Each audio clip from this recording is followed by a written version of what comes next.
Assalamualaikum warahmatullahi wabarakatuh. Sahabat AKR yang dirahmati Allah, mari kita simak lanjutan kisah bangunan Kubah di dasar laut yang tidak bisa ditembus air.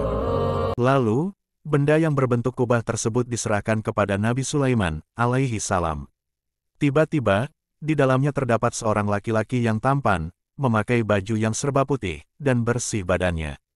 Pemuda itu sedang melakukan salat. Lalu Nabi Sulaiman masuk ke dalamnya dan memberikan salam kepada pemuda itu. Pemuda itu pun mempercepat salatnya dan menjawab salam Nabi Sulaiman. "Sebab apa kau bisa berada di dasar laut ini?"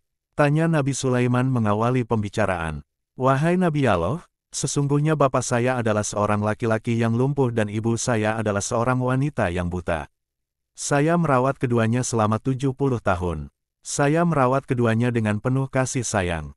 Ketika ajal menjemput ibu saya, dan berdoa kepada Allah, 'Ya Allah, panjangkanlah umur anakku dalam keadaan selalu takwa kepadamu,' dan ketika ayah saya wafat dia berdoa kepada Allah, 'Ya Allah, tempatkanlah anakku ini di tempat yang tidak ditemukan oleh setan,' cerita pemuda itu kepada Nabi Sulaiman.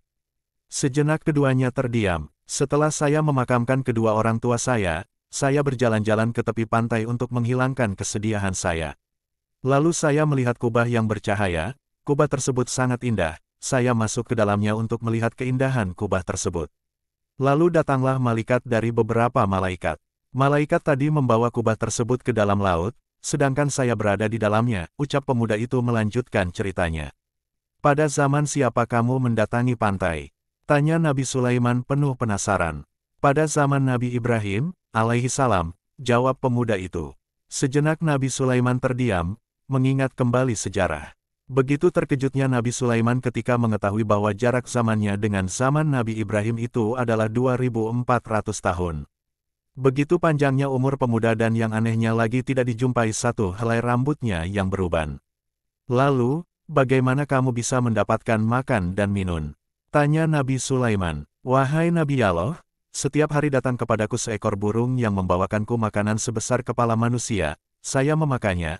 Saya merasakan kenikmatan yang belum pernah saya rasakan di dunia. Setelah saya memakannya, saya tidak lagi merasakan lapar, haus, gerah, dingin, tidur, kantuk dan sifat-sifat yang dirasakan oleh manusia pada umumnya serta saya juga tidak merasakan kesepian," jawab pemuda itu kepada Nabi Sulaiman.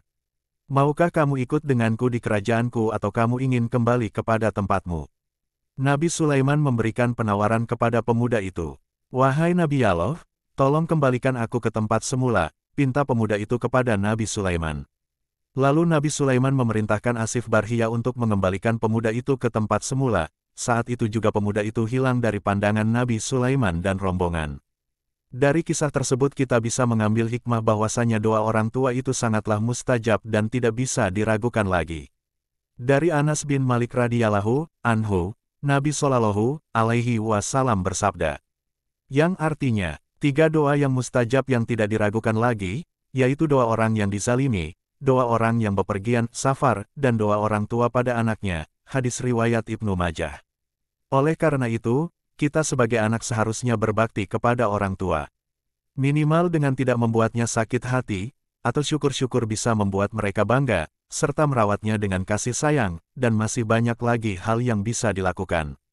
Jangan sampai kita menyakiti hati mereka dan selalu mengharapkan ridho dari orang tua. Dari Abdullah bin Amr radhiyallahu anhu, ia berkata, Rasulullah Shallallahu alaihi wasallam bersabda, yang artinya, ridho Allah tergantung pada ridho orang tua dan murka Allah tergantung pada murka orang tua, hadis riwayat Hakim, At-Tabrani. Sahabat AKR yang dirahmati Allah. Itu tadi kisah bangunan di dasar laut yang berumur 2400 tahun pada zaman Nabi Sulaiman alaihissalam. Yang dihuni oleh anak soleh yang terjaga karena doa dari kedua orang tuanya. Semoga kita bisa mengambil pelajaran yang sangat luar biasa dari kisah tadi. Wallahu a'lam bishawab.